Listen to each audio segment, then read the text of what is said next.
हो गया जेई का फर्स्ट अटेम्प्ट। लेट्स अज्यूम आप एक सीरियस जेई एस्पायरेंट हो जो पिछले 2 साल से पागलों की तरह जेई की प्रिपरेशन कर रहा था।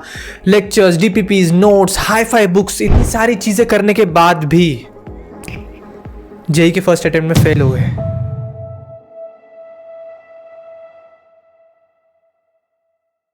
आप भी ये सोच रहे होंगे कि सेकेंड अटेम्प्ट में कर लूंगा, लेकिन क्या ये पॉसिबल है? नहीं। मुझे फर्क नहीं पड़ता आप कहीं पे भी बैठे हो, चेयर, सोफा, बेड और इवन स्टैंडिंग, भाग कर जाओ, पेन पेपर लेके आओ और मेरे साथ वीडियो में बने रहो। अगर विदाउट पेन पेपर वीडियो देखने वाले हो तो you can leave. I need only serious CET aspirants.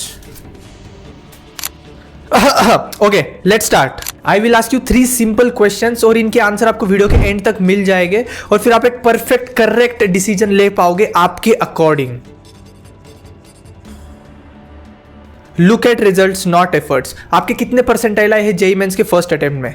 अभी तक शायद रिजल्ट आ गया होगा। अगर रिजल्ट नहीं भी आया है तो भी आपने यूट्यूब के ऊपर बहुत सारे रैंक प्रेडिक्टर्स, परसेंटाइल प्रेडिक्टर्स होते हैं, आपने देख लिया होगा वहाँ पे कि मोटा मोटी इतने परसेंटाइल मेरे आ रहे हैं। अगर आपके 90 से भी कम परसेंटाइल आ रहे हैं in JEE Mains first attempt, चुपचाप एमएसटी सीईटी पे शिफ्ट हो जाओ बिना नखरे किए। बिकॉज जेई में जो कंपटीशन होता है वो 90 परसेंटाइल के ऊपर वाले बच्चों में ही होता है। यही वो बच्चे होते हैं जिन्होंने स्टार्टिंग से तगड़े लेवल की पढ़ाई की होती है और अभी उनको सिर्फ अच्छी से क्वेश्चन प्रैक्टिस करने की जरूरत होती है। और ये जो लोग आपको यूट्यूब पे दिखाते हैं ना 70 परसेंटाइल से 99 परसेंटाइल पे चले गए, ये हो गया वो हो गया, इट्स कंप्लीटली बुलशिट। हार्डली 1000 में से 2-3 स्टूडेंट्स होते हैं जो इतना मैक्सिमम जंप ले पाते हैं, बाकी तो इनको इनका अपना कोर्स बेचना होता है। आपके हाथ में जो पेन पेपर है, आपको वहाँ पे क्वेश्चंस लिखने जो मैं आपसे पूछ रहा हूँ और आपका ऑनेस्ट आंसर वहाँ पे लिखना है उसके नीचे। तो आपके मन में भी ये सवाल आ रहा होगा कि भैया यार जेई तो बर्बाद हो गया, लेकिन हम सीईटी कैसे करेंगे? ठीक है, आप किसी भी सीईटी टॉपर से जाके पूछ लो, मैक्सिमम स्टूडेंट का जेई बर्बाद ही होता है। फिर वो सीईटी पे शिफ्ट होते हैं और एंड मोमेंट पे सबसे ज़्यादा इंपॉर्टेंट चीज़ जो उनको हेल्प करती है उनका स्कोर बूस्ट करने में, वो होते हैं टेस्ट। तो मुझे मार्केट में एक सबसे तगड़ी टेस्ट सीरीज़ मिली है, मैंने खुद उसको एनालाइज किया है। ठीक है, ढेर सारी टेस्ट सीरीज़ है मार्केट में, लेकिन this one is special. Crackit MST CET 3.0 test series. ये टेस्ट सीरीज डिजाइन की है खुद एमएसटी सीईटी के टॉपर्स ने, जो अभी सीओईपी और वीजेटीआई में पढ़ रहे हैं, जिन्होंने अपने टाइम पे खुद 99.9 परसेंटाइल स्कोर किया था। This test series contains 10 full length mock test, 10 previous year question के combos, 1-to-1 mentorship from COEP और वीजेटीआई के टॉपर्स। सारी चीजें आपको मिल रही है सिर्फ 799 रुपीज में। अगर आपको इसमें चैप्टर वाइज टेस्ट भी ऐड करना है, जो कि इस मोमेंट पे सबसे ज्यादा इंपॉर्टेंट चीज है, तो वो आपको मिल रहा है सिर्फ 999 रुपीज में। डिस्क्रिप्शन में और पिन कमेंट्स में इसका लिंक दे दे रहा हूँ, फटाफट जाके चेकआउट करो। अगर आपने टेस्ट सीरीज ज्वाइन नहीं की है तो इससे जरूर ज्वाइन करना। ठीक है, वर्थ इट है। कम कॉस्ट पे आपको बहुत सारी चीजें मिल रही है, इंक्लूडिंग मेंटरशिप। अगर आपके 80 से कम मार्क्स आ रहे हैं in JEE Mains, you are in danger zone. 80 से 120 बीच मार्क्स आ रहे हैं तो आप बॉर्डर पर हो। ठीक है, आप जेई मेंस क्लियर कर लो। और 120 प्लस आ रहा है तो सीईटी के ऊपर शिफ्ट होने की कोई जरूरत नहीं, चुपचाप जेई मेंस पे फोकस करो। You are on right track. देख, दुनिया को कुछ फर्क नहीं पड़ता आपने कितनी मेहनत की है, दुनिया सिर्फ एंड रिजल्ट देखती है।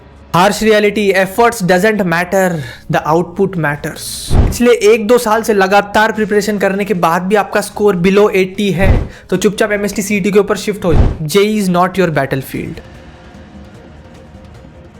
Time remaining versus syllabus remaining. खुद से एक बार ऑनेस्टली पूछ लेना, अभी कितना टाइम बचा है जेई मेंस सेकंड अटेम्प्ट को? जब मैं ये वीडियो अपलोड कर रहा हूँ तो अभी फरवरी, मार्च, अप्रैल के कुछ दिन, टोटल 70 दिन। 70 डेज में से बोर्ड्स का टाइम हम माइनस करते हैं तो 40 से 50 दिन ही बचे हैं जेई मेंस सेकंड अटेम्प्ट। अगर आपका सिलेबस बहुत सारा बचा है और आपकी बेसिक्स भी वीक है, this is danger zone. Just remember, you don't win Wars bye fighting with the wrong enemy. अगर आपके मार्क्स 80 से 120 के बीच आ रहे हैं या फिर 120 प्लस आ रहे हैं और आपका सारा सिलेबस हो चुका है, आपके बेसिक्स भी स्ट्रांग है, so you are good to go for JEE mains. सिर्फ आपको अभी तगड़े लेवल की प्रैक्टिस करनी है, आप जेई मेंस में कर लोगे। आपको ये 2 क्वेश्चंस के तो आंसर मिल गए, लेकिन अगर आपने थर्ड क्वेश्चन मिस कर दिया तो ये सारा एनालिसिस जो हमने अभी तक किया है इसके ऊपर पूरा पानी फिर जाएगा। So third question is most important.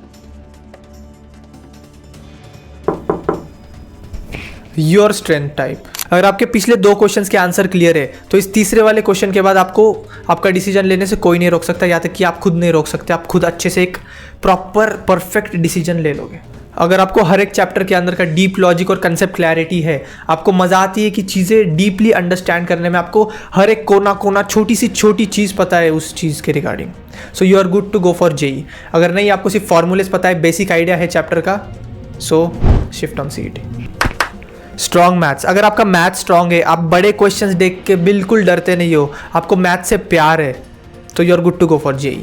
आपकी बोर्ड्स लेवल या फिर उससे ज़्यादा प्रिपरेशन हो चुकी है, आपको बेसिक आइडिया है, आपको कंसेप्ट क्लैरिटी है, आपको ज़्यादा लंबे क्वेश्चंस पसंद नहीं है, you love to solve formula and calculation oriented questions, you can shift on MST CET. अब आपके पास पूरा एक सेल्फ एनालिसिस का पेज रेडी हो चुका होगा, अब आप एक परफेक्ट डिसीजन ले सकते हो आपके अकॉर्डिंग। लेकिन अब बच्चे बोलेंगे भाई यार हमारे पेरेंट्स ने 2-3 लाख रुपए ऐसा फीस दे रखी है जेई के कोचिंग्स में।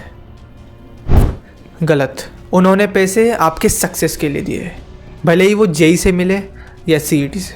सुनो, अगर जेई आपको डेली तोड़ रहा है, डिप्रेशन की ओर ले जा रहा है, तो सीईटी आपको सीओईपी और वीजेटीआई जैसे टॉप कॉलेजेस की ओर ले जा रहा है। तो ये धोखा नहीं है, समझदारी है। बिकॉज हमारे पास हार्डली बहुत कम टाइम बचा है यार, हार्डली 2-3 महीने।